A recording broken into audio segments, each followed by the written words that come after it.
Oke, silakan. Siapa yang membuka dengan doa?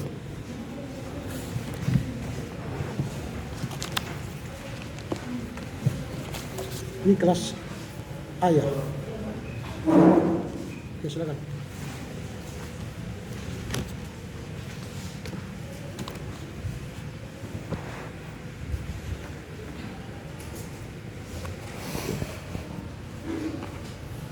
Untuk kita semuanya, sebelum kita mulai proses belajar mengajar kita bisa buka grup Sahabat Timur dari game pagi yang tadi kita lihat pagi ini.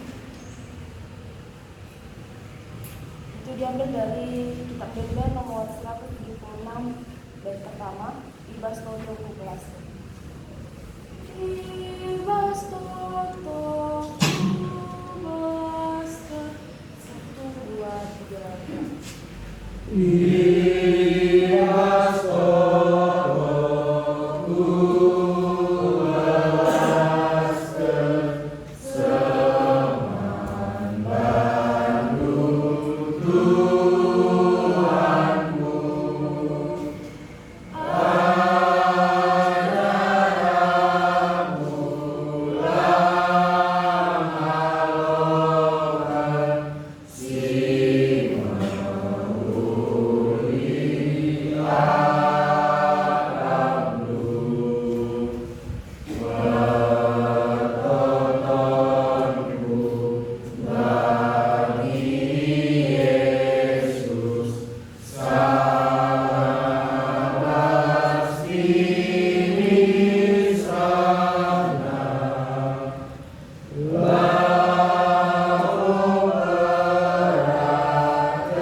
Allah Bapa kami yang bertata di dalam kerajaan surga, puji syukur kami panjatkan kehadirat-Mu ya Tuhan, karena penyertaan Tuhan kami dapat berkumpul di kelas kami. Ya Tuhan, sebentar lagi kami akan memulai kajian Sahabat Timur kami ya Tuhan. Sekiranya adalah Roh Kudus turun di tengah-tengah kami, sehingga kami mahasiswa dapat menangkap pelajaran yang akan disampaikan oleh Bapak dosen kami. Tapi juga Bapak dosen kami ya Tuhan, pembinaan ini juga ya Tuhan, agar setiap materi yang disampaikan ya Tuhan kami juga dapat mengerti. Dan segalanya kami adalah manusia yang belajar untuk menjadi lebih baik. Terus dengan segala dosa kami ya Tuhan, karena kami datang melalui Yesus Kristus Juru Selamat kami yang hidup. Amin. Amin. Oke.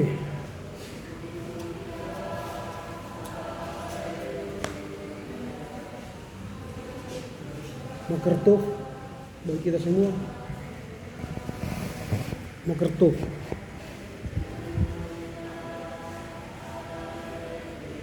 Ada yang bisa jawab Mokertov? Tapi kalian tadi orang Ibrani, orang Yahudi di sini. Saya pakai bahasa Yahudi sekarang. Mokertov. Bisa berbahasa Yahudi, bahasa Israel. Lalu kenapa tadi pakai shalom? Kalau kalian orang Batak atau bahasa Karo, bahasa Indonesia yang kalian tahu, supaya kita pakai bahasa Ibrani di sini, mau? Supaya saya mengajar pakai bahasa Ibrani. Saya sudah katakan bahwa shalom itu tidak tepat penggunaannya. Itu bukan greetings. Itu kata Ibrani yang artinya suasana damai, aman, tentram. Jadi kalau kalian pergi ke Ibrani sekarang, ke Yahudi sana, jangan katakan shalom. Orang tertawa melihat kalian nanti kalau kalian shalom. Tidak ada yang menyahut. Karena orang nggak ngerti itu sebagai sapaan. Itu sama seperti kalau datang orang Eropa, lalu sampai di kampung kalian dikatakan damai. Emangnya kalian berkelahi dengan dia sehingga minta damai? Enggak kan? Di sana Moker Tov selamat pagi, Lailat Tov selamat siang, Yom Tov selamat malam. Itu enggak ada salam di sana. Atau mereka lebih gunakan Assalamualaikum warahmatullahi taala wabarakatuh. Karena banyak orang Islam di sana. Lebih banyak orang Islam di Israel daripada Kristen. Islam di sana 20, Kristen di sana 25%. Islam maksudnya Islam 25%. Kristen hanya 15%. Selebihnya baru agama Yahudi. Dan jangan kalian anggap lebih rohani kalian kalau mengatakan shalom. Kurang semangat shalom. Orang-orang yang tidak punya ininya makin menggunakan itu. Orang-orang harismatiknya menggunakan itu dulu. Memperkenalkannya di Surabaya tahun 1996 supaya ada saingan sapaan Islam, assalamualaikum. Lalu datanglah orang-orang harismatik itu yang berpikir picik itu, buatlah salam orang Kristen shalom, ikutlah kalian menggunakannya. Saya tidak mau menyahut dan menggunakan itu. Mulai sadar ya. Semoga kalian menjadi teolog muda nanti yang sadar meleh bahasa, meleh teologi. Jangan dibodoh-bodohi teologi. Ada lagi yang berdoa dalam nama Yesus. Kalian berdoa haleluya, amin. Waduh. Kalian ikut juga di sini. Ada lagi dalam nama Yesus kalian berdoa. Semua yang percaya katakan amin. Aneh bin ajaib itu. Dan kalian mungkin sudah menggunakan itu. Ini namanya sok-sokan teologi, sok-sokan berteologi. Oke, saya tidak bahas itu lebih dalam. Saya hanya mengingatkan supaya kalian punya kemampuan berteologi yang baik, yang benar. Bukan berteologi, ya. Bertolologi, tolol semua. Bertolol orang, ikut pula kalian tolol. Oke, ini pertemuan yang ke-7. Saya panggil dulu nama-nama kalian. Aldo. Tidak ada? Amanda. Amos. Bella. Benny. Dandi. Daniel. Eduardo. Ega. Febri. Febi. Gabriela. Haribin. Rizkia. Joshua Semenjutak. Joshua Semenukalit. Marta. Orlando. Paskah. Philip. Rudol. Ruth. Tulus. Via. Windy.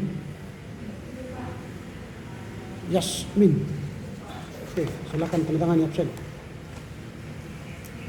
Saya sudah kirimkan di grup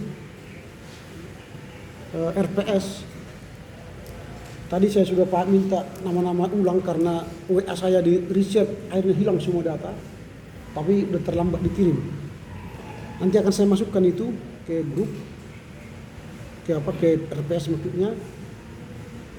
Ikuti semua RPS itu. Minggu depan kita akan masuk pada laporan baca yang pertama dari bukunya siapa ini? Rizky. Saya akan kirim ke grup kita buku itu ya, buku-buku yang akan dibaca. Ada 4 bacaan 1 sampai bacaan 4. Saya akan kirimkan itu untuk kalian baca.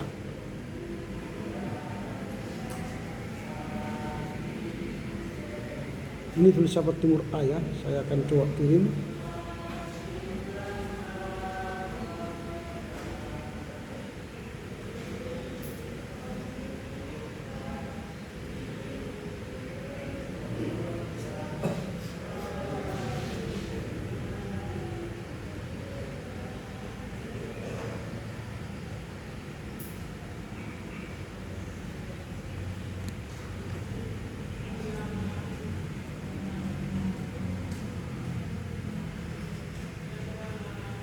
Yang pertama nanti itu buku yang ditulis oleh Rizky Rahmatullah.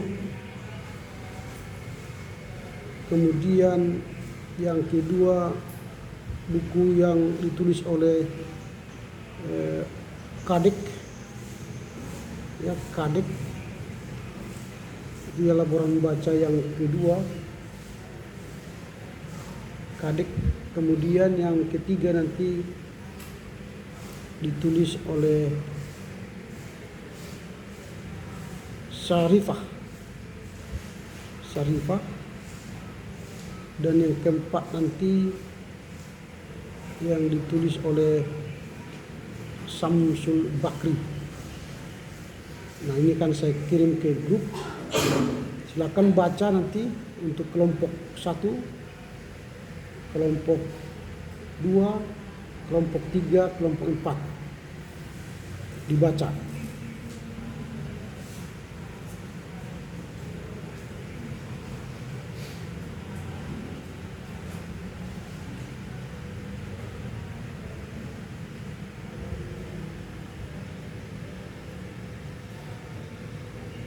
Nah, bagaimana cara membuat formatnya? Lihatlah di silabus itu, di bagian ini laporan baca. Sudah lihat ya laporan baca? Nanti buat nama, NIM, pokok bahasan, lalu judul buku, pengarang, penerbit. Yang akan dinilai nanti di situ ialah sistematika, penggunaan bahasa baku, kejelasan materi, menyimpulkan. Jadi buatlah nanti seperti itu dalam laporanmu. Lalu ingat format file untuk laporan baca. Ini 1A underscore laporan baca underscore nomor absen underscore filsafat Rahab, nama mahasiswa, absen laporan baca di kelas, ini nama muda, dikirimkan 1 hari sebelum hari H. Berarti kalau minggu depan kita sudah laporan baca, kirimlah hari Minggu pukul 18 maksimal. Oke, jadi sekedar mengingatkan supaya jangan salah menyiapkan materi. Jadi 3 sampai 5 halaman, jangan terlampau banyak.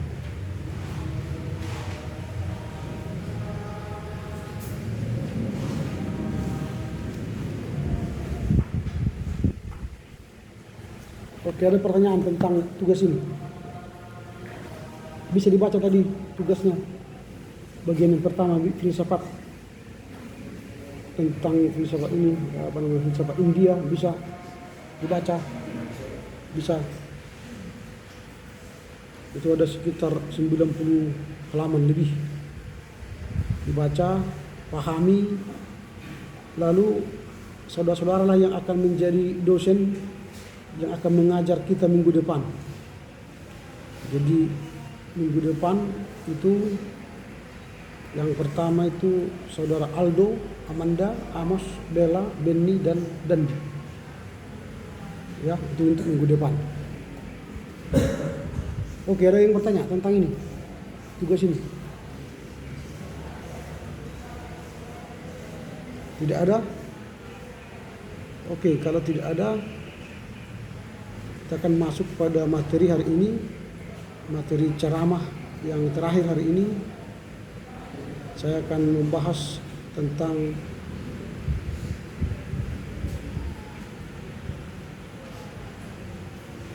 modernisme dalam sejarah filsafat Indonesia.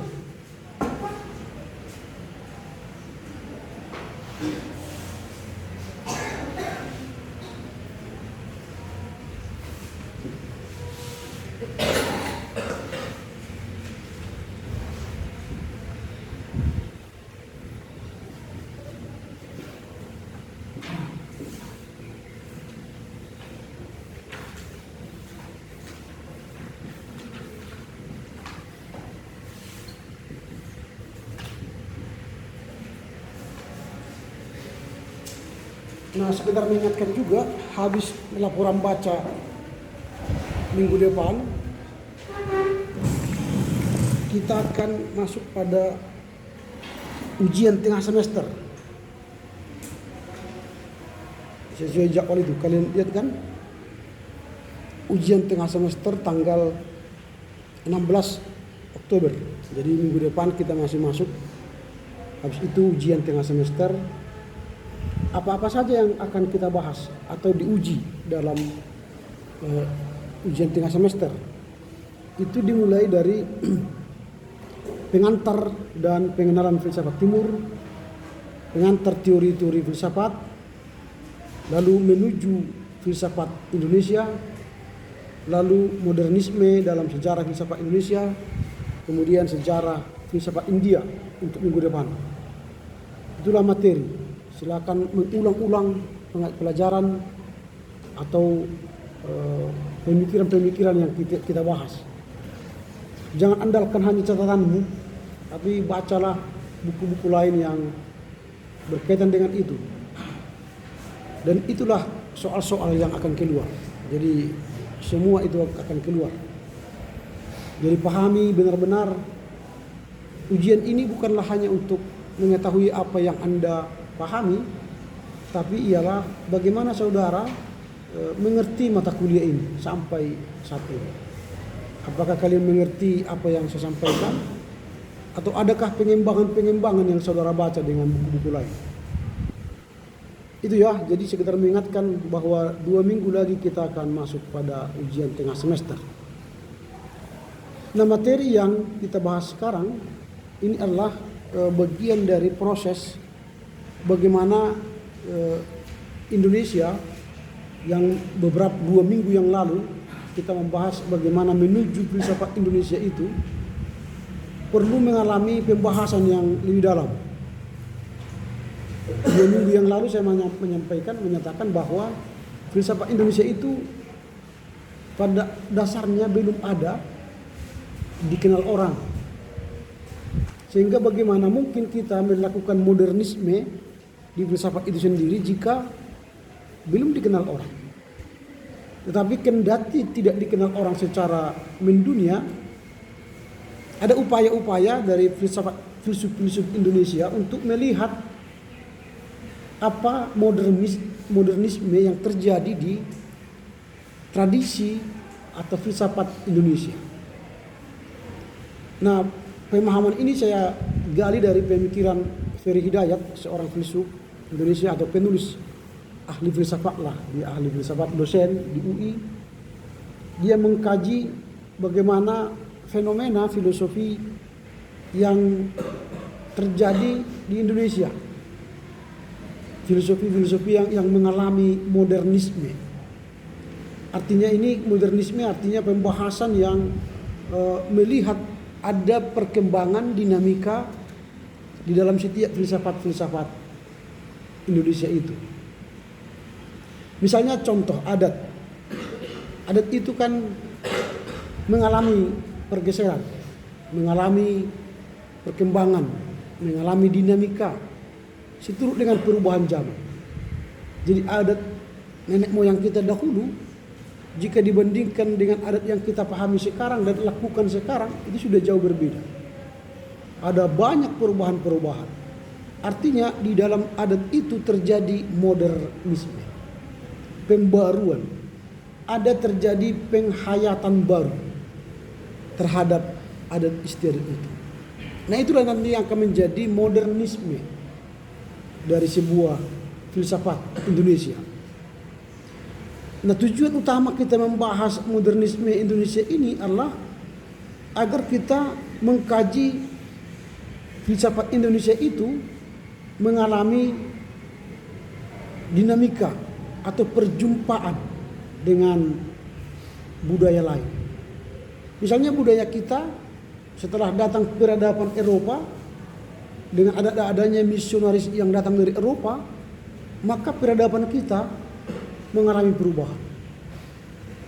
Nah, contoh, sebelum datang modernisme atau peradaban luar dari Eropa ke Batak, dulu perempuan tidak pernah menutup bagian payudara. Sama dengan orang Bali, orang Jawa. Jadi yang ditutup ya bagian bawah. Nanti kalau kalian lihat misalnya foto-foto perempuan Batak abad-abad ke-18, 17, itu yang ditutup bagian bawah, ini semua terbuka. Jadi jangan kalian katakan itu pornografi. Dalam adat Batak dulu asli itu bukan pornografi. Kalau di Bali sampai sekarang itu jangan katakan itu pornografi, itu adat mereka. Atau di Papua. Di Papua sekarang masih ada hanya menggunakan koteka menutup alat kelamin laki-laki. Perempuan ya terbuka sampai sekarang, nggak ditutup itu, nggak ada bra atau BH di situ, terlihat. Jadi jangan nanti ketika kalian ke sana mata kalian melotot ke sana. Enggak, karena itu tradisi. Tapi dengan adanya tradisi baru dari Eropa dibawa oleh para misionaris, mereka melihat itu jijik, mereka melihat itu tidak beretika, lalu mereka tawarkan pakaian, mereka kasih pakaian. Lama kelamaan kita berpakaian, perempuan berpakaian, laki-laki berpakaian, sehingga tidak ada lagi orang yang kalian lihat telanjang. Dulu kita anggap itu bukan telanjang, itu tradisi. Tapi sekarang kalau ada kalian lihat misalnya perempuan atau laki-laki tidak pakai baju, itu telanjang. Nah ini contoh mengalami modernisme. Jadi modernisme itu adalah suatu pemikiran atau gagasan yang mengkritik tradisi adat. Jadi modernisme itu adalah semua pikiran atau suatu gagasan yang mengkritik tradisi. Ya, jadi adat itu dikritik lalu diperbaharui yang terinspirasi oleh pemikiran dan gagasan modernisme barat. Jadi itu. Jadi suatu pemikiran atau gagasan yang mengkritik adat yang terinspirasi dari pikiran atau gagasan modernisme barat. Jadi jelas perubahan yang kita alami sekarang itu karena inspirasi dari modernisme barat. Dan sampai sekarang itu pun terjadi. Dengan adanya gadget, dengan adanya laptop, internet, sekarang budaya kita pun berubah. Dulu budaya kita kalau berjumpa tamu, salaman, lihat mata wajahnya, lalu ngobrol, tanya bagaimana kabar di kampung, di desa, tanya kabar bulang, opung, tulang, sambil duduk minum kopi, makan goreng pisang. Kalau datang tamu dari kampung, kan? Sekarang kalau datang tamu, coba lihat, dia salaman pun dia tidak lihat, dia langsung gini, pergi dia tinggalkan tamunya, pergi mengurung diri di kamar atau di sudut-sudut dimanapun dia ada duduk. Tak peduli ada tamu, dipanggil pun dia dari ruangannya, nggak mau dia peduli. Tidak ada lagi bertanya kabar kampung, tidak ada lagi bertanya tentang keadaan tulang, bulang, opung, nggak ada lagi. Hilang masa itu, hilang pertemanan atau jiwa yang berinteraksi, hilang rasa telepati, hilang rasa simpati. Itu gara-gara gadget. Mas sekarang yang paling bahaya sekarang ada tradisi baru. Mudah-mudahan kalian tidak termasuk itu, tradisi guping. Apa tradisi guping? Orang bicara dia nggak perhatikan. Bertemuan sekarang, ya, oh oke, ya, oh apa, oh ya, itu guping. Orang bicara nggak perhatikan, yang dia lihat ini. Tengoklah sekarang di gereja, pendeta khotbah ibadah gini-gini semua orang. Kita pikir dia tertawa gara-gara khotbah, bukan gara-gara dia nonton YouTube atau lihat WA. Tetap tawa dia, senyum-senyum dia. Itu grouping. Ini paling bahaya sekarang ini. Tengok pertanyaan. Pak JJ, pertonggoan. Sudah mulai ibadah pun semua. Bagaimana kita mulai ibadah ini? Ya, oke ya, kita mulai. Semua ini dipegang sampai habis. Ini tradisi sekarang, budaya. Hati loh. Jangankan di situ, di meja makan kalian pun mungkin kalian makan sampai gini. Iya mak, ya, sebentar lagi ya, sampai gini.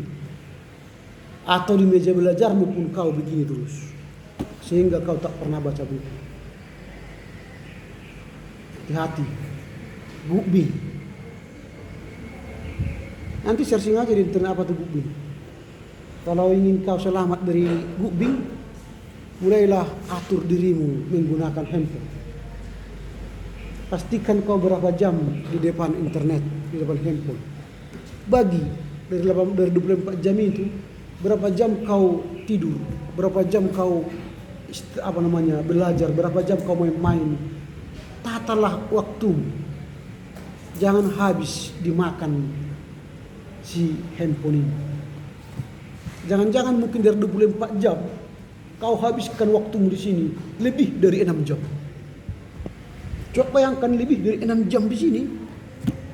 Waduh. Yang disasar sekarang tahu kan ya?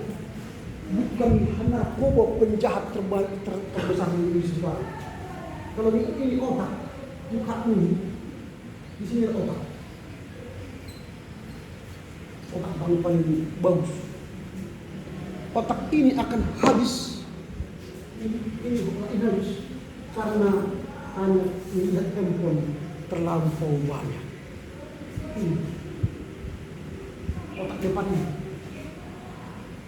Inilah yang mampu mensensor segalanya. Kalau ini tiap hari melihat ini berjam-jam, ini jebol. Maka tingkat konsentrasi anak-anak sekarang zero. Tingkat konsentrasi belajar zero. Lihat. Di sini sensor. Tuhan beri ini sekarang semua sensor. Jika kau terus menjebol sensormu dengan handphone ini, hancur kau ini. Gereja pun hancur. Kan sekarang mulai gunakan handphone seperlunya. Kalau nggak perlu, tak usah scroll status orang atau TikTok orang, nggak ada gunanya. Menghabiskan energimu, kuotamu, habis dimakannya. Gunakan aja untuk membaca-baca buku, mendownload buku. Ya udah habis itu. Supaya jangan banyak membaca di situ, download. Baru baca di laptopmu atau baca di papermu.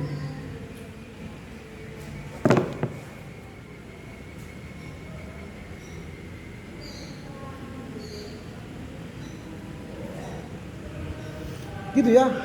Ini tradisi. Semoga kalian tidak masuk di sana. Kalian anak baik semua kan. Lebih banyak membaca buku dari buku handphone kan. Semogalah Tuhan mendengarkan itu.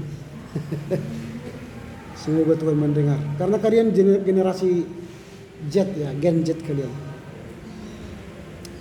Walaupun kalian disebut generasi Gen Z, tapi kalau tidak pergunakan gadgetmu dengan baik, maka kau yang dimakan gadget itu. Bukan kau yang menguasai gadget. Sebenarnya ini smartphone. Smartphone artinya phone yang cerdas. Di sini segalanya. Karena itu digitalmu, ini kan era digital, digitus jari jemari. Maka gunakan jari jemarimu bagus. Menggunakan smartphone ini. Kalau tidak, kau yang dimakan oleh smartphone ini. Bentar lagi di atas smartphone akan keluar lagi nanti. Smart TV kan sudah kedua keluar kan? Smart TV. TV-nya sudah smart, cerdas. Jadi bukan manual lagi. Sekarang televisi bisa dari sini ke sana connect, bisa putar di sini, bisa dari sini, macam televisi. Bisa kita atur televisinya merekam. Kita misalnya tidak bisa menonton bola, rekam bola itu. Kita jadwalkan, rekam. Lalu kita kalau pagi misalnya main Piala Eropa misalnya jam 2 pagi kita nggak bisa tonton, rekam. besok ada waktu baru tonton, bisa direkam. Berita-berita pun sekarang direkam, bisa. Tidak bisa nonton berita tanggal berapa? Tanggal 30 September putar. Di mana? Metro TV, di Kompas bisa kita putar. Itu smart TV. Lalu sekarang sedang on proses smart car. Smart car itu sudah mulai muncul, smart car. Sekarang yang mulai muncul smart car parkir sendiri. Lalu kita sampai di parkir seperti itu, kita parkir kau, dia parkir sendiri, kita pergi. Setelah berhenti dia parkir, tuk, mati. Baru kita mau masuk, kita keluarkan, tuk, dia keluar, kayak gitu. Kita masuk ke dalam. Smart car. Lanjutannya itu nanti autopilot. Saya sambutkan nanti saya mau ke ST Amsterdam Medan. Oke, silakan. Jarak tempuh 5 km, waktu sekitar 10 menit. Pakai seatbelt. Jalan. Sekarang smart car. Bentar lagi baru smart people. Orang yang jadi robot. Itulah sudah keluar sekarang AI kan. ChatGPT, Artificial Intelligence. Ya, berubah semua. Gak tahu lagi nanti kita itu manusia atau tidak. Karena di Jepang udah banyak berkeliaran robot-robot manusia kan. Gak tahu kita dia robot atau manusia. Dia bisa berubah. Tinggal diganti oleh yang punya. Kau negro lah kau. Berjalan dia jadi negro. Wah, jadi Eropa, jadi Eropa. Wah, bisa. Makanya banyak orang Jepang sekarang tidak mau menikah dengan manusia. Menikah dengan robot. Cantik dulu kau, cantik. Rayu dulu aku dirayunya. Halo bang, gue kena ke warung gitu kan. Kalau pacar kita nggak mau merayu kan, kerjanya berkelahi terus kan, mencari kesalahan kita terus. Itulah. Kalau pacaran kalian kan mencari kesalahan. Terlambat kau, kenapa kau terlambat? Habislah. Sampai lanjut nanti menikah gitu aja gitu. Berkelahi terus. Makanya banyak orang Jerman tidak mau menikah. Orang Eropa nggak mau menikah karena berkelahi terus. Rumah tangga itu berkelahi terus. Berkelahi gara-gara makanan, gara-gara anak, gara-gara horden, semua berkelahi. Kalau robot kan nggak berkelahi kan? Bisa disetting dia. Kau setiap hari berbahagia ya berbahagia ini terus. Nggak ada kesedihan. Ini semua bersungut-sungut. Dikasih banyak salah, tidak dikasih banyak salah. Datang terlambat salah, cepat datang cepat salah. Cepat kali kau pulang hari ini, kenapa ya? Hari apa ini katanya pulang kan? Semua salah. Ya itulah manusia mungkin ya. Inilah modernisme dalam sejarah filsafat Indonesia. Nah kemudian sekarang kita akan melihat dulu modernisme dalam sejarah filsafat Barat. Nah supaya nanti kita bisa mengetahui bagaimana modernisme dalam sejarah filsafat Timur.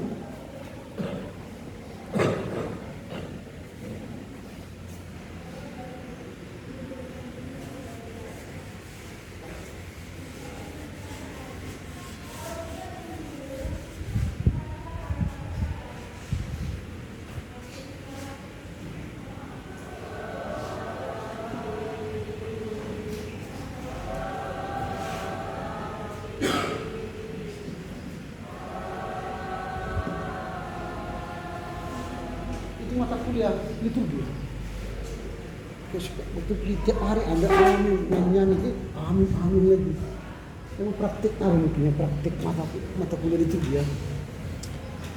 Iyalah, aturannya kalau praktik di sana aja di chapel ya. Di sini kan, sudah habis ibadah di sana. Kita pikir sudah mau pulang.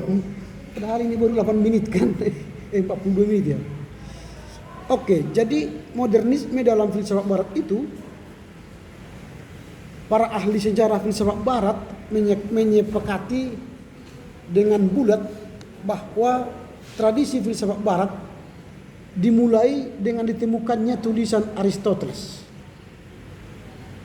Jadi para ahli sejarah filsafat Barat itu menyepakati secara bulat bahwa tradisi filsafat Barat dimulai dengan ditemukannya tulisan Aristoteles di Yunani kuno.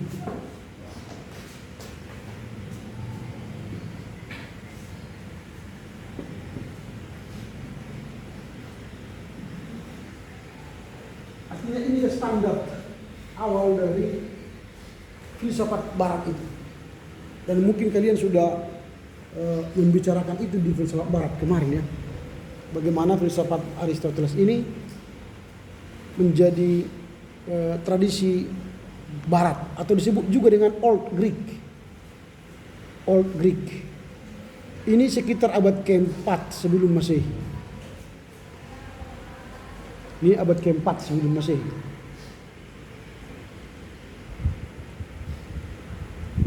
Nah, jadi dengan ditemukannya filsafat Aristoteles ini mulai abad keempat sebelum Masehi, maka dibuatlah penggarisan abad keempat sampai ketiga sebelum Masehi menjadi masa filsafat Yunani kuno. Ini menjadi sebuah periode filsafat Yunani kuno atau lebih sering disebut dengan filsafat barat klasik. Ini filsafat barat klasik.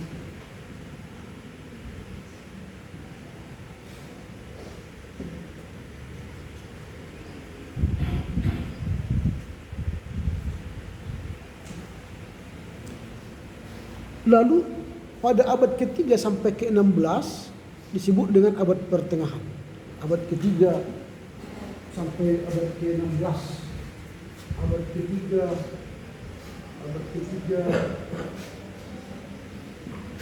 sebelum Masehi sampai abad ke-6 Masehi.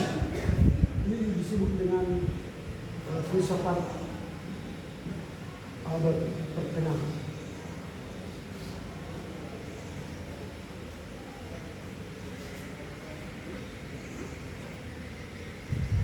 Atau disebut dengan juga medieval Western philosophy.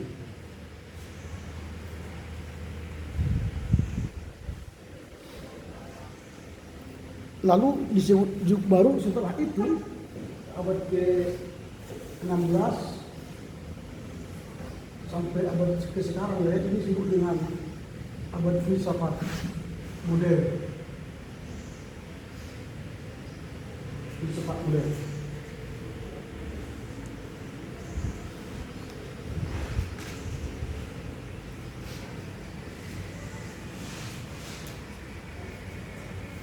Nah, kalau kita lihat dari pembagian abad ini, era ini, mulai dari abad filsafat klasik barat, pertengahan dan modern, ini mengimplikasikan bahwa filsafat itu mengalami evolusi dan metamorfosa. Jadi filsafat itu mengalami evolusi dan metamorfosa, sehingga filsafat itu mengalami perubahan-perubahan.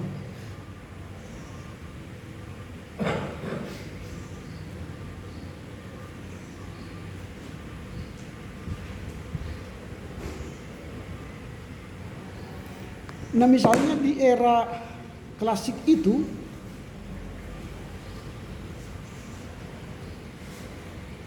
mereka membahas soal bagaimana bumi dan pengetahuan tentang alam ini terjadi, itu fokusnya. Lalu pada era pertengahan, perhatian mereka sudah pada penelaahan terhadap alam dan pencarian kebahagiaan hidup. Jadi bagaimana kita mencari hidup yang lebih baik. Itu pada awal pertengahan. Karena sudah mulai terjadi revolusi industri ya. Revolusi industri 1.0, 2.0, 3.0, karena ingin mencari bagaimana hidup manusia yang lebih baik. Itu abad-abad pertengahan. Lalu di abad-abad modern mereka sudah berbincang tentang keselamatan. Jadi manusia sudah berbincang tentang keselamatan. Maka lahirlah nanti abad pencerahan, Aufklärung, abad-abad yang membahas religiusitas. Di situlah mulai terjadi gereja mengalami reformasi, lalu mereka mengajarkan keselamatan. Nah ini abad-abad ke-16 sampai ke-21 atau disebut dengan filsafat modern. Nah ini mengalami perkembangan sehingga periode-periode era filsafat ini di barat mengalami perubahan-perubahan yang signifikan. Nah kalau sekarang kita sudah melihat era ini mengalami perkembangan, pertanyaan kita sekarang ialah apakah aliran filsafat modern ditaklukkan oleh filsafat yang baru lagi? Jawabannya iya. Jadi dengan adanya perubahan filsafat pada era baru, maka dia tanda petik sebenarnya menggeser peradaban filsafat periode sebelumnya. Misalnya abad ke-8, itu abad ke-15, 16 itu sampai ke bawah itu disebut dengan abad ke-8, The Dark Ages. Lalu setelah abad pertengahan itu diubah menjadi abad pencerahan, Aufklärung. Jadi ada pergantian tradisi kelam, gelap kepada sebuah filsafat pencerahan. Pencerahan ini berarti menggunakan logika, meningkatkan humanisme, muncul di situ gerakan-gerakan humanisme, gerakan-gerakan religius, gerakan-gerakan pencerahan-pencerahan. Bahkan pada saat itu nanti mulailah logika menggeser firman. Sebenarnya di situ awalnya. Karena filsafat menjadi menjadi sebuah yang diagungkan pada saat itu. Nah inilah yang kita lihat kalau kita lihat dari era-era ini. Ada pergeseran-pergeseran. Tetapi yang jelas, seperti yang saya katakan tadi awal, modernisme itu merupakan kritik terhadap adat kalau di Indonesia. Kalau di Barat itu kritik terhadap filsuf-filsuf sebelumnya. Jadi dia mengkritik pada pemikiran-pemikiran filsuf sebelumnya. Misalnya abad pertengahan, mereka mengkritik pemikiran Aristoteles. Lalu abad modern mengkritik pemikiran abad-abad pertengahan. Nah ini yang kita lihat, jadi mereka saling mengkritik.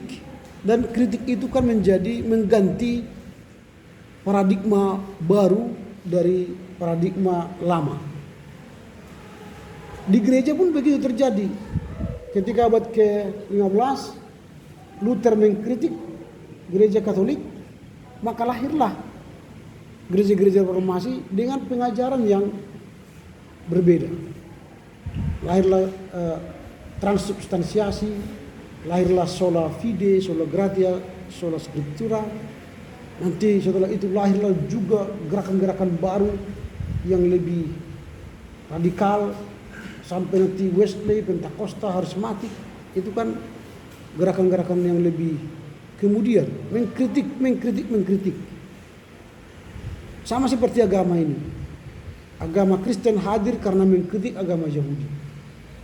Lalu agama Islam hadir karena mengkritik agama Kristen. Agama apalagi yang baru sekarang yang mengkritik agama Islam. Banyak kan agama Ahmadiyah. Ahmadiyah sekarang kan dianggap agama, walau tidak mengaku diri agama baru, tapi mereka kan sudah lari dari akidah Islamiyah. Kalau Hindu Buddha sebenarnya jadi Buddha dikritik, Hindu dikritik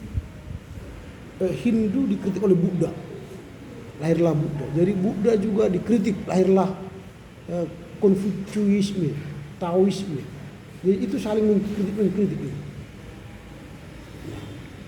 Jadi kalau aliran Hindu Buddha kan beda dengan kita. Pemahaman mereka lebih kepada ajaran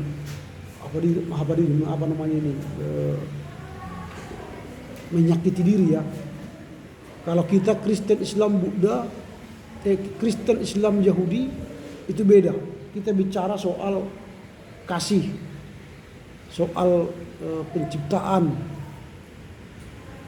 dan hampir sama ceritanya. Walau lebih jauh, lebih radikal ceritanya dengan Islam. Tapi kalau dengan Yahudi, Kristen hampir sama, bedanya hanya di Mesias. Mereka belum menerima Mesias sampai sekarang. Karena mereka belum menganggap Yesus sebagai Mesias. Itu aja bedanya. Kalau dengan Islam memang jauh sekali.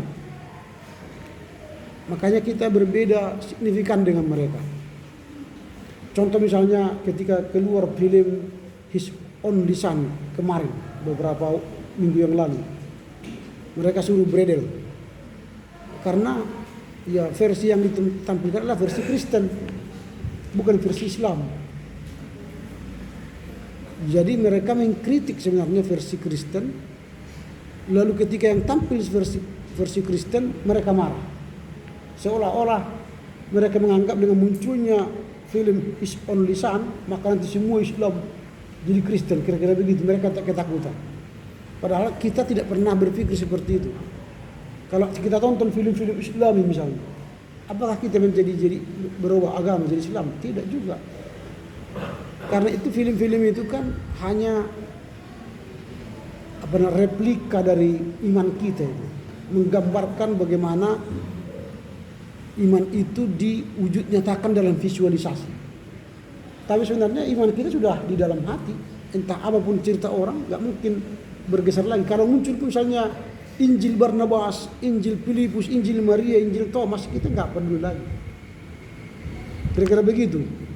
Berbeda misalnya kritik terhadap adat ini. Adat ini kan kalau ketika dikritik, yang mengubah itu bukan personal, yang mengubah itu masyarakat.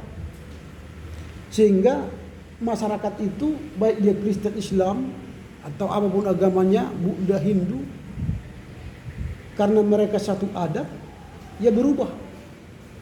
Misalnya ada toba. Kalau misalnya diubah adat toba, yang ikut kan tidak hanya agama Kristen, tapi agama Islam yang suku Toba pun dia akan ikut. Atau misalnya suku Batak, Simalungun. Kalau tradisi Simalungun diubah, maka semua masyarakat Simalungun dari berbagai agama pasti ikut. Nah kira-kira begitu kalau adat. Jadi beda dengan agama. Nah inilah yang kita lihat dalam filsafat barat. Modernisme dalam filsafat barat itu mengalami perubahan tetapi mengkritik terhadap filsuf-filsuf sebelumnya. Jadi berbeda dengan kita tadi. Kalau di tradisi filsafat timur, yang kita kritik ialah adat. Dan inspirasinya dari barat. Nah kalau di barat tadi, filsafat modernisme barat itu, ketika mereka mengkritik misalnya Aristoteles, inspirasinya bukan orang lain, inspirasinya ialah perubahan paradigma dunia dan ilmu pengetahuan. Lahirnya misalnya revolusi industri 2.0 itu terinspirasi dari perkembangan teknologi di zaman itu. Lahirlah revolusi industri 3.0. Misalnya revolusi industri 1.0 menggunakan tenaga, menggunakan cangkul misalnya, parang, gergaji, jalan kaki dan sepeda. Ketika berubah dari 2.0 menjadi revolusi industri, lahirlah misalnya traktor, lahirlah sensor, lahirlah mobil, lahirlah pesawat, kan mengubah paradigma dari manual. Lalu ketika misalnya revolusi industri 3.0 muncul, dulu mengirim surat lama sekali, mengirim berita lama sekali, tapi datanglah internet, email, elektronik mail, cepat, makin cepat dia. Itu lahir akibat kritikan dari penemuan-penemuan sains baru. Itu modernisme di filsafat barat. Jadi tidak lahir dari inspirasi dari budaya orang lain. Tapi kita di timur, perubahan modernisme filsafat kita lahir dari inspirasi gagasan filsafat barat. Aneh kan? Sehingga kita mau katakan dari situ, kita simpulkan bahwa filsafat barat sangat kuat memengaruhi modernisme di filsafat timur. Sementara filsafat timur tidak pernah menjadi sumber inspirasi perubahan dalam modernisme di filsafat barat. Nah, filsafat barat itu inspirasinya ialah kemajuan teknologi atau perkembangan ilmu pengetahuan. Itu yang menjadi filsafat barat mengalami modernisme. Nah, kita ambil contoh di filsafat barat itu, modernisme itu ya. Ketika misalnya saya sudah singgung tadi bagaimana Martin Luther mengadakan gerakan pembaruan abad ke-15, itu muncul dari pemikiran John Wycliffe. John Wycliffe. Kalau kalian pernah dengar nama ini, John Wycliffe.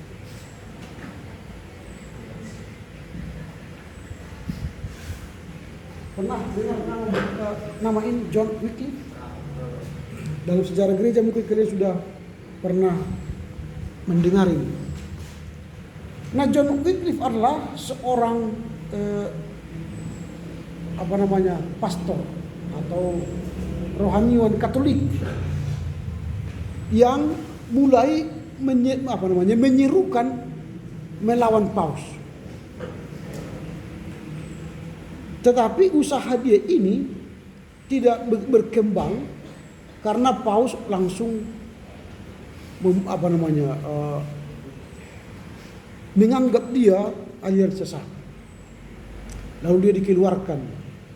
Tetapi Wycliffe ketika dia dikeluarkan dari pastor, dia tidak berhenti. Dia tetap membuat terjemahan Alkitab. Makanya nanti kalau kalian buku tafsiran Wycliffe, lihat nanti di toko buku atau di perpustakaan, tafsiran Wycliffe itu mulai dari Kejadian sampai Wahyu itu ada. Kayak Tamki, tafsiran Alkitab masa kini. Dia ada John Wycliffe. Nanti lihatlah di perpustakaan. Saya sudah beli itu, 3 seri itu, 1, 2, 3. Tafsiran John Wycliffe.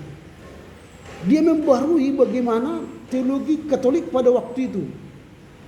Tetapi karena dia dianggap sebagai penyesat, apalagi melawan Paus, maka John Wycliffe hilang. Dan John Wycliffe juga pada waktu itu sudah mulai mengajarkan doktrin pembenaran oleh iman.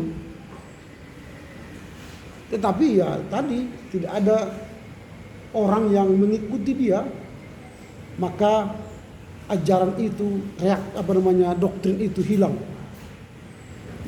Dia mengajarkan misalnya kekuasaan berdasarkan karunia Tuhan, bukan kekuasaan berdasarkan karunia Paus. Doctrine of dominion as founded in grace. Jadi bukan is founded by Pope, tapi by grace. Dia mengajarkan itu. Tetapi itu akhirnya membuat dia dipanggil menghadap Bishop London, dan dia disuruh mempertanggungjawabkan kebenaran ajarannya. Dan akhirnya Paus Gregorius ke-11 dianggap dia sebagai bidah, dan akhirnya dia dikucilkan. Tapi itu tadi, John tidak pernah berhenti walaupun dia dikucilkan. Dia terus menerjemahkan Bibel Latin atau Vulgata, Bibel Latin atau Vulgata ke dalam bahasa Inggris. Padahal waktu itu menerjemahkan Alkitab atau Bibel ke dalam bahasa lain itu dianggap penyesat. Jadi tidak boleh siapapun menerjemah, sama seperti dulu Al-Quran tidak boleh diterjemah ke dalam bahasa lain. Tidak ada terjemahan Al-Quran dan tradisi Islam dalam bahasa lain. Misalnya kalau pergi kalian ke Amerika, kalau ajan itu tetap ajan. Tidak sampai di Amerika misalnya Allahu Akbar, Allahu Akbar.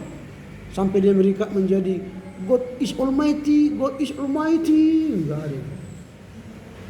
Atau pergi ke daerah Batak misalnya, terjemah ke bahasa Batak. Di Batak nebel bu. Enggak bisa, kita harus bahasa Arab. Dilarang itu. Siapa yang menerjemahkan itu? Dilarang. Itulah makanya Ahmadiyah dilarang. Ahmadiyah mereka sembahyang pakai bahasa Indonesia. Diterjemahkan ajaran itu ke dalam bahasa Indonesia. Itu bahaya. Nah itu. Jadi John Wycliffe mengerjakan itu. Dia menerjemahkan Vulgata di berbahasa Latin ke dalam bahasa Inggris. Wah itu dianggap melawan papasi, melawan paus. Nah itu yang kita lihat. Lalu gerakan itu diteruskan oleh Martin Luther. Nah, jadi kritik filsafat modernisme itu saya katakan tadi bukan karena inspirasi filsafat lain, tapi inspirasi dari pemikiran baru atau sains baru yang ditemukan oleh para filsuf. Kalau di gereja dia para teolog atau rahib. Nah, oleh Martin Luther mengembangkan pemikiran John Wycliffe itu, dia mengeluarkan 95 dalil dan mulai mengajarkan sola fide, sola gratia dan sola scriptura, dan akhirnya pun dia diekskomunikasi oleh paus dan dianggap bidah, dan mulailah mereka dianggap Protestan. Dan Luther mengkritik soal indulgensi, penghapusan dosa. Karena mengapa surat penghapusan dosa kala itu ada? Karena paus bernafsu ingin membangun Basilea. Di sekarang itu di samping paus itu ada Basilea. Kayak sekarang itu kan Sopogodong nih, atau gedung gereja kan terpusat lah. Dia tidak punya dana. Nah lalu mereka punya cara, dijuallah surat akhlak itu, indulgensia, sehingga setiap orang yang menerima dengan membayar lebih besar, lebih banyak, dosanya semakin diampuni. Dan akhirnya memang terbangunlah Basilea sekarang yang megah itu. Jika kalau datang paus setiap hari Minggu dari jendela paus, dia hanya mengatakan peace be with you. Nah, itu diterima orang-orang Katolik itu dengan sukacita. Hanya wajah paus yang kelihatan, karena mereka menganggap itu wajah Tuhan. Karena paus itu adalah wakil Tuhan, successio apostolica. Nah, itu yang dia dikritik Luther, indulgensia dan successio apostolica itu. Jadi pengganti paus, pengganti Tuhan di dunia ini kan Petrus. Maka dikatakanlah engkaulah menjadi batu penjuru. Maka Petruslah yang menggantikan posisi Yesus, dan yang menggantikan posisi Yesus ialah paus. Maka dia successio apostolica. Jadi dia menjadi wakil Tuhan. Dan sekarang pun kita sudah menganggap seperti itu. Pendeta itu sudah menganggap wakil Tuhan. Padahal Luther tidak boleh menganggap pendeta itu wakil Tuhan. Dia menolak pemikiran paus wakil Tuhan. Pendeta tidak boleh wakil Tuhan. Kita itu adalah hamba Tuhan yang melayani Tuhan, bukan wakil Tuhan. Jadi Tuhan itu bukan diwakili, tidak boleh diwakili kan. Dia sendiri omnipresent. Nah ini yang menjadi pemikiran-pemikiran Luther, sehingga dia mengganti pemikiran Roma Katolik. Nah ini modernisme dalam pemikiran Barat, lahir dari gagasan-gagasan atau perkembangan pengetahuan atau sains di saat itu. Nah inilah perbedaan dari filsafat modernisme, filsafat Barat, dan sekarang kita akan melihat bagaimana modernisme dalam filsafat Indonesia. Tadi sudah saya singgung bagaimana modernisme dalam filsafat Indonesia.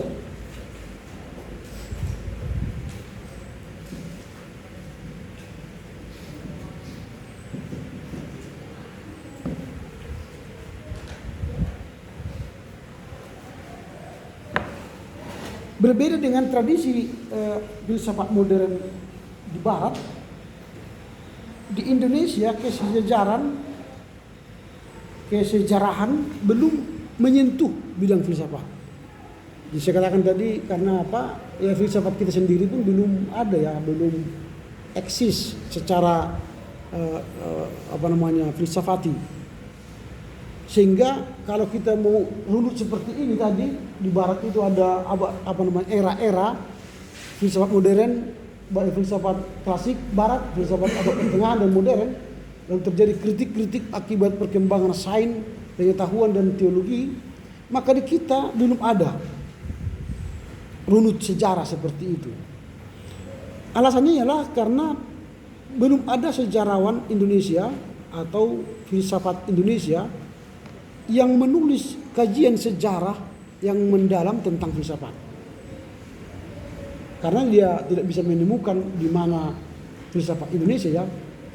Karena itu tidak ada orang yang mengkaji sejarah filsafat Indonesia. Yang bisa kita kaji, itu yang saya katakan tadi, ialah tradisi.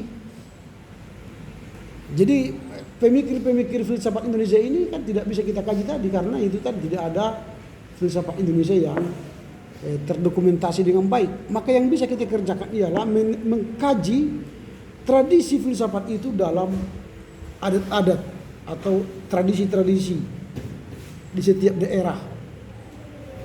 Nah, adat atau kasanah peradaban asli di Indonesia menjadi tolok ukur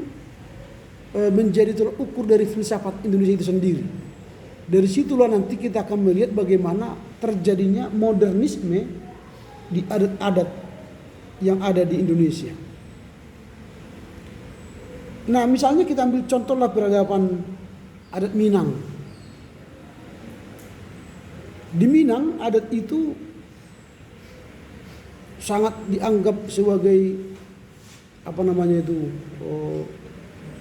tolok ukur eksistensi baik keberimanan dan keberadaan orang Minang. Jadi kalau adat itu disepelekan, maka orang Minang akan marah. Mungkin tidak hanya orang Minang, seluruh kita yang di Indonesia ini, ada Batak atau anak Jawa, jika disepelekan pasti ada marah. Sama seperti baru-baru ini kalian lihat ada anjing yang dinikahkan secara adat Jawa kan? Itu kan menuai kritik besar-besaran dari orang Jawa. Masa ada pernikahan anjing dibuat adat Jawa? Walaupun dia pecinta anjing kan, janganlah pakai adat. Kalau menikah ya nikahkan aja, jangan pakai tradisi adat tertentu. Itu artinya kan mereka hendak mensejajarkan adatnya anjing dengan adatnya manusia kan. Kan itu menorehkan sakit hati bagi seluruh pengguna adat itu. Jadi jangan begitu. Siapa yang menyepelekan adat bisa mati pun mau kan. Kayak orang-orang Dayak itu kan. Ketika kemarin itu persoalan yang menyepelekan Jokowi kan. Ada yang menyepelekan Jokowi gara-gara pakai adat adat Jawa Solo ya. Lalu kemudian si Rocky Gerung mengatakan presiden bajingan tolol kan. Orang Dayak akhirnya marah. Nah itu karena sudah menganggap menyepelekan adat istiadat leluhur kita. Nah karenanya adat tidak mungkin ditaklukkan dan tidak mungkin dibiarkan oleh peradaban asing. Jadi itu. Jadi kalau misalnya adat kita itu ditaklukkan oleh adat asing, tradisi asing, maka disitulah terjadi modernisme filsafat Indonesia. Walau kita tidak bisa menghempang, kalau filsafat Barat itu kan bisa mengalami perubahan ketika penemuan sains. Kalau kita bukan temuan, tetapi kita tanda petik ya dipaksa berubah dari adat kita, dari tradisi kita. Karena mereka menganggap bahwa tradisi leluhur kita tanda petik juga tidak manusiawi. Lalu mereka ganti adat istiadat kita, dan ketika kita menerima perubahan itu, disitulah sebenarnya masuknya modernisme Barat ke kita. Nah, padahal sebenarnya adat istiadat itu adalah abadi. Adat istiadat itu adalah abadi, itulah jati diri kita. Makanya kalau di Indonesia itu, kalau di timur lah, jangankan di Indonesia, di timur orang lebih sakit hati jika dikatakan tidak beradat daripada tidak beragama. Karena agama bagi orang Asia itu atau orang timur adalah agama impor. Kristen, Islam itu impor. Tetapi agama dalam tradisi adat kita adalah agama lokal. Ada kejawen, ada keharingan, ada pemena, ada permalin. Itulah sebenarnya agama yang kita anut. Sementara Islam, Kristen itu agama import yang datang ke kita. Lalu itu menguasai kita sekarang. Agama Islam, agama Kristen itu menguasai. Sehingga agama-agama lokal seperti keharingan, kejawen, permalin, pemena itu hilang. Bahkan dikategorikan menjadi di Indonesia aliran kepercayaan. Di kolom agama mereka dibuat aliran kepercayaan. Memang aneh kita Indonesia ini. Agama asli menjadi di bagian aliran kepercayaan, agama import menjadi agama resmi. Hebat kan? Bahkan yang paling aneh lagi di Indonesia ini, agama Kristen dibagi dua. Ada Katolik, ada Protestan. Di luar negeri nggak ada itu. Di Eropa misalnya ya Kristen. Tidak ada situ Kristen Katolik atau Kristen Protestan, nggak ada. Kristen. Karena mereka tidak peduli soal agama. Di formulir tidak ada pertanyaan agama. Kalau ada misalnya formulir isian KTP, tidak ada agama.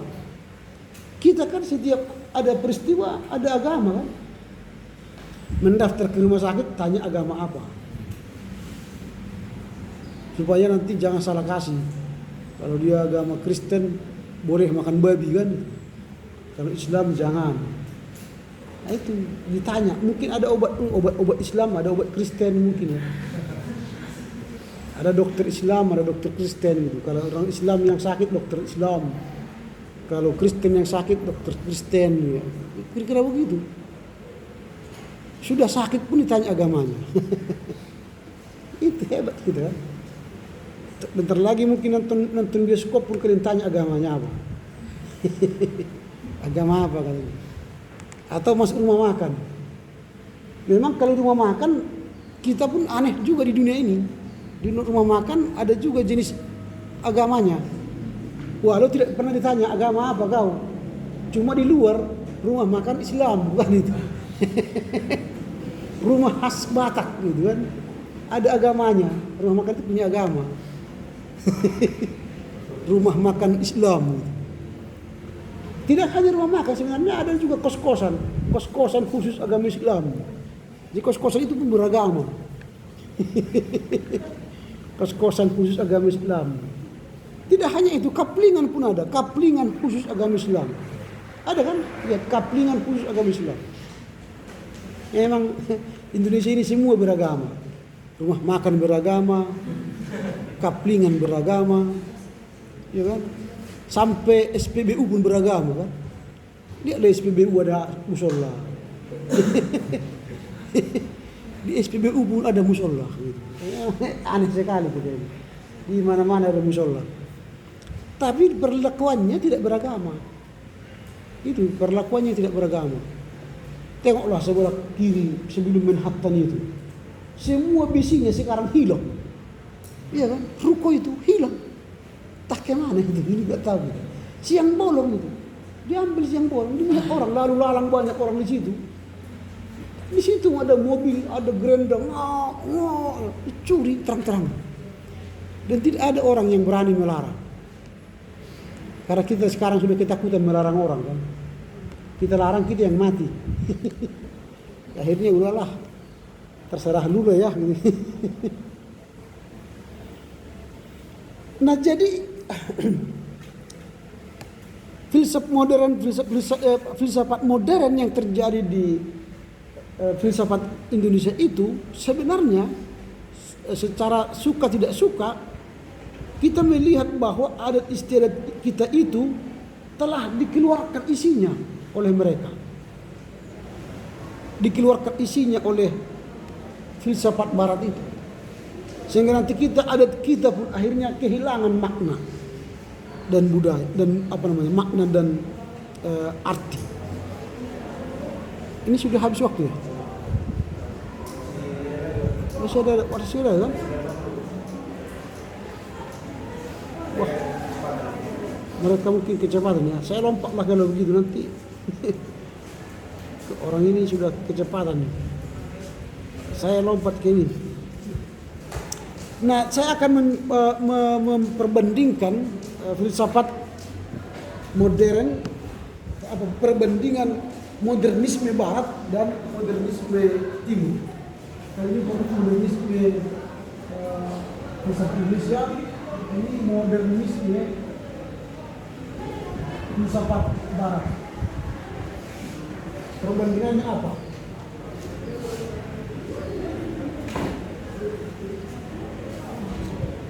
Di bidang agama,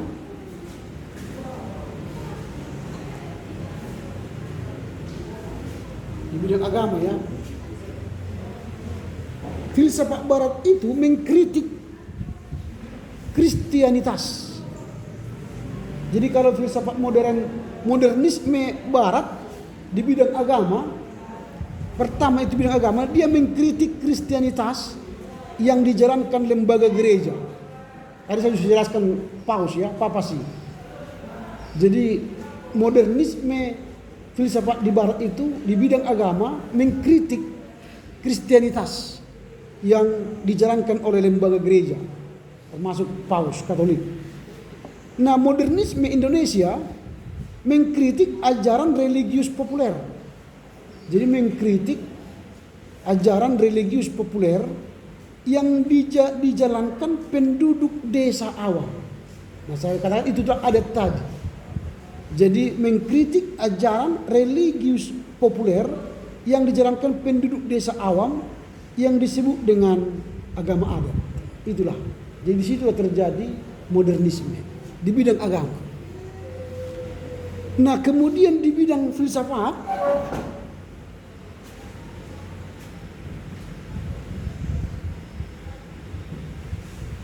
modernisme di bidang filsafat, kalau modernisme barat mengkritik tradisi kefilsafatan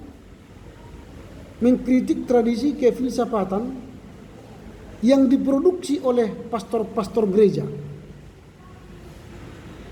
yang disebut dengan skolastisisme. Jadi mereka mengkritik tradisi kefilsafatan yang diproduksi oleh pastor-pastor gereja yang disebut skolastisisme.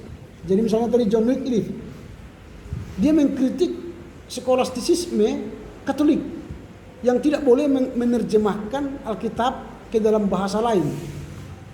Sementara dia menerjemahkan dari Vulgata bahasa Latin menjadi bahasa Inggris. Jadi itu di bidang filsafat. Jadi mengkritik tradisi kefilsafatan yang diproduksi oleh pastor-pastor gereja yang disebut skolastisisme. Jadi skolastisisme itulah yang sebenarnya dulu benar, lalu dikritik oleh mereka. Nah, di Indonesia, modernisme Indonesia mengkritik filsafat Buddhisme, Hinduisme, serta filsafat Sufisme.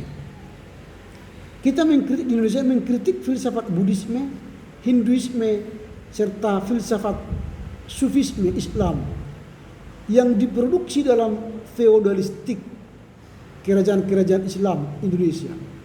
Jadi mengkritik filsafat Buddhisme, Hinduisme, serta filsafat Sufisme Islam yang diproduksi dalam alam feodalistik kerajaan-kerajaan Islam Indonesia dan yang diproduksi oleh pemegang adat.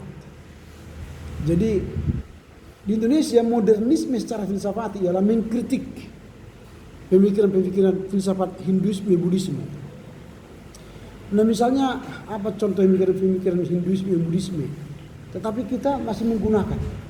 Misalnya sekarang kalau ada orang mati itu 7 hari dibuat acara kenduren kan, kenduri. Lalu 14 hari, lalu berapa hari lagi? 40 hari. Nanti terakhir 1000 hari. Itu tradisi Hindu, Buddhis yang dikritik agama Islam. Tetapi setelah itu agama Islam pun menggunakan tradisi itu. Kemudian apa lagi? Kenduri. Kenduri itu kan tradisi Hindu yang berisi kayak ibadah-ibadah, sesajen dan sebagainya. Dikritik menjadi kenduri itu sekarang menjadi kayak pertanyaan di kita, PJJ, pertonggoan. Makanya kalau mereka pergi kendurian, itu sebenarnya kritik model ibadah Hindu menjadi model ibadah Islam. Banyak sekali itu yang mereka kritik. Itu di Indonesia, sehingga terjadilah modernisme kenduri, modernisme kematian, penghargaan orang mati. Di bidang sastra, itu tadi bidang filsafat ya, sekarang kita di bidang sastra. Di bidang sastra, modernisme barat itu muncul sastra sekuler yang diilhami dari kasanah Yunani kuno. Jadi muncul sastra sekuler yang diilhami dari kasanah Yunani kuno yang mulai mengejek-ejek tahyul gereja.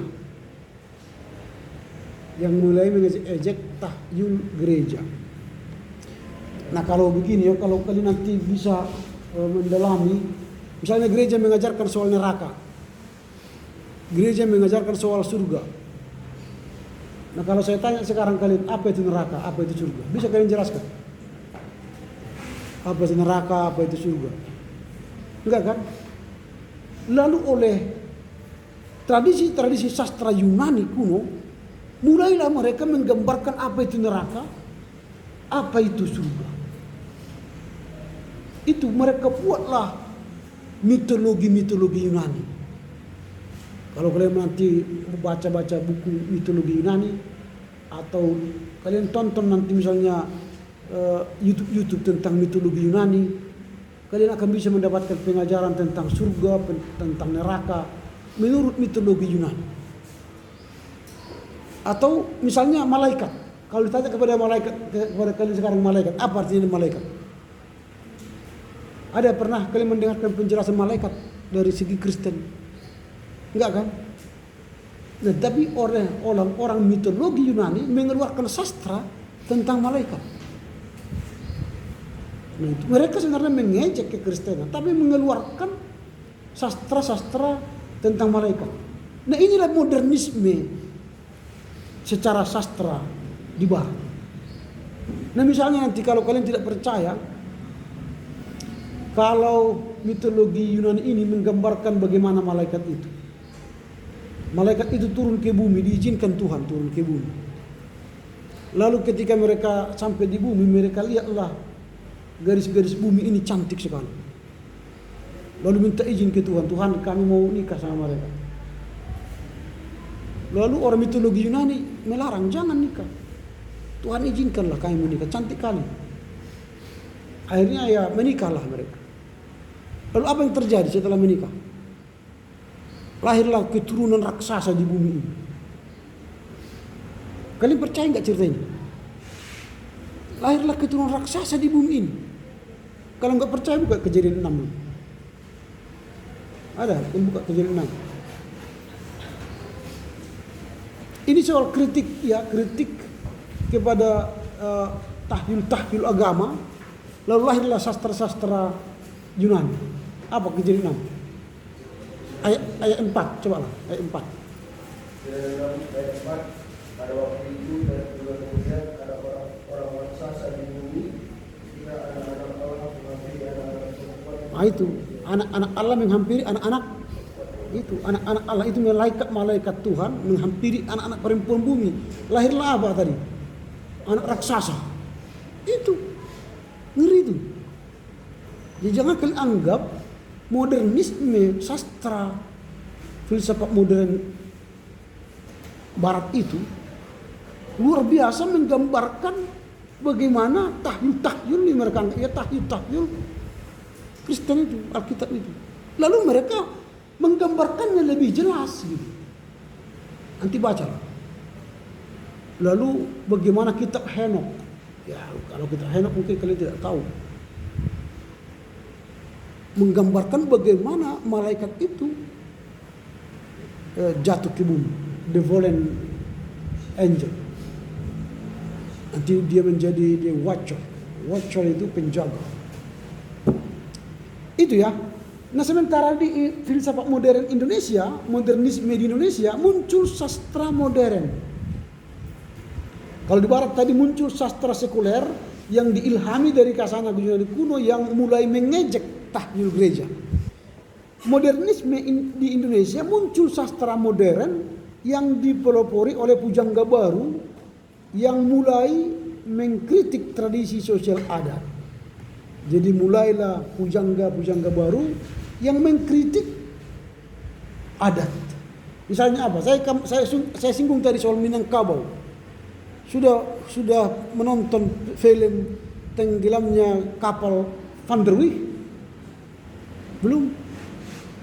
Itu kisah cinta seorang perempuan Padang kepada pacarnya yang jauh, yang dilarang oleh agama, adat dan sebagainya. Jadi itu kritik-kritik terhadap adat Padang itu banyak sekali film-film. Mungkin kalian belum tonton film baru itu, orang putri Minangkabau jatuh cinta sama orang Eropa itu, yang Kristen. Lalu bagaimana dia menikah dengan itu? Putrinya terus bersikuku harus menikah dengan orang Barat itu. Akhirnya orang Barat itu jadi Islam. Lalu mereka menikah dan sebagainya. Itu kritik-kritik sosial adat itu ya. Lahirlah pujangga-pujangga. Pujangga-pujangga itu misalnya contoh Khairul Anwar. Apa dia katakan? Aku ingin hidup 1000 tahun. Itu kritik-kritik modernisme, pujangga-pujangga. Khairul Anwar, Palagerti, banyak pujangga-pujangga Indonesia itu menjadi bagian kritik. Misalnya apa lagi? Raden Ajeng Kartini itu kan mengkritik orang-orang Indonesia yang tidak mau memajukan perempuan Indonesia. Habislah gelap, terbitlah terang. Itu pujangga-pujangga Indonesia mengkritik adat Indonesia. Nah, yang terakhir ini dari segi pendidikan.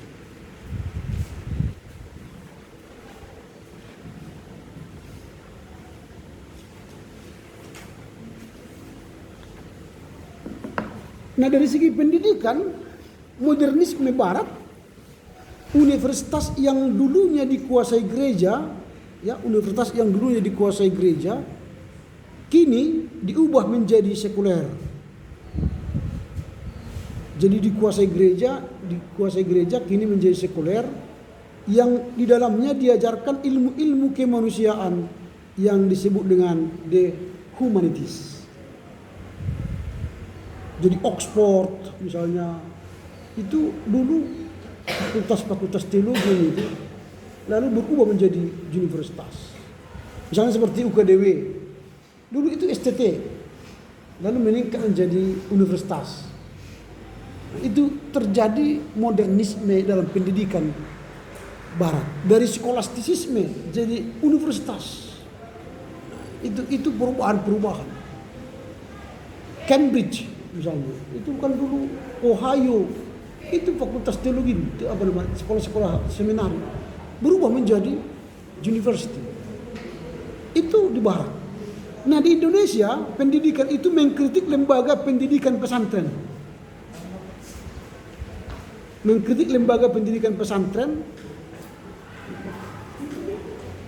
Atau ngaji kitab kuning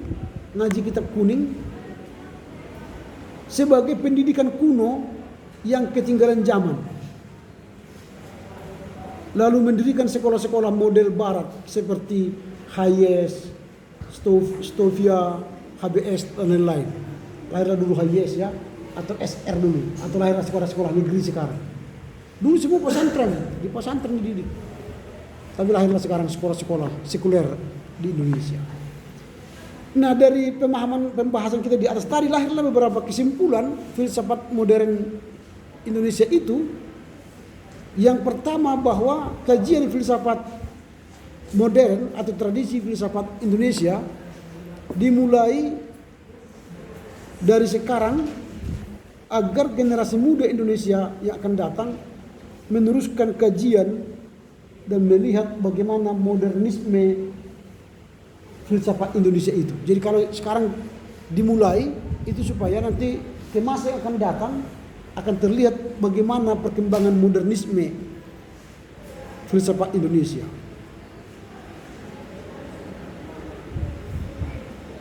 Nah, inilah yang bisa kita bahas pada hari ini. Minggu depan kita sudah masuk pada laporan baca. Kelompok ini sudah kirim nama-nama ya, nama-nama kelompok. Nanti akan saya masukkan ke RPS kita, lalu saya akan update yang saya kirim tadi. Oke, dengan demikian berakhirlah perkuliahan kita. Silakan ditutup dengan nyanyi dan doa.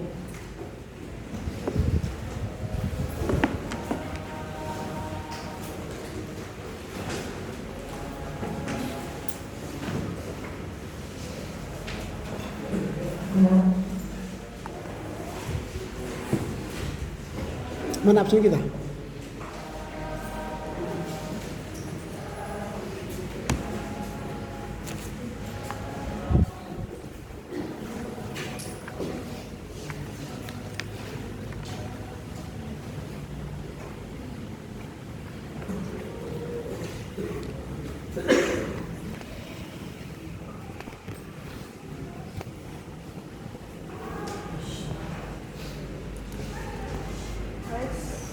Kita mengakhiri pembelajaran kita pada hari ini, kita bernyanyi dari UND nomor 36.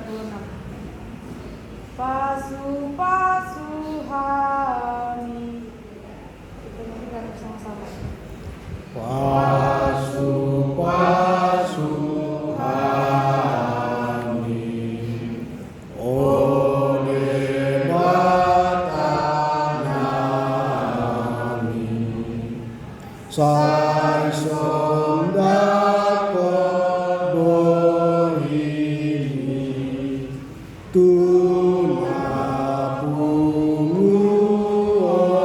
osude. Satukan hati kita berdoa. Allah Bapa yang bertata dalam kerajaan surga, penonton kita syukur Tuhan Yesus berkata kebaikan Tuhan yang masih dapat kami rasakan hingga hari ini.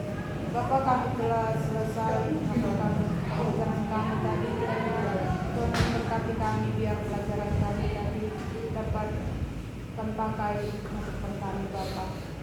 Tuhan, kami juga berdoa buat Bapak dosen kami, kiranya Tuhan yang memberkati dia, berikan dia kesehatan, kekuatan, penuh Tuhan dari mana dan mana. Aktivitas kami selanjutnya kami memserahkan dalam tangan Tuhan. Dalam nama anak Tuhan Yesus Kristus kami berdoa dan mengucap syukur. Amin. Amin. Oke, selamat pagi ya.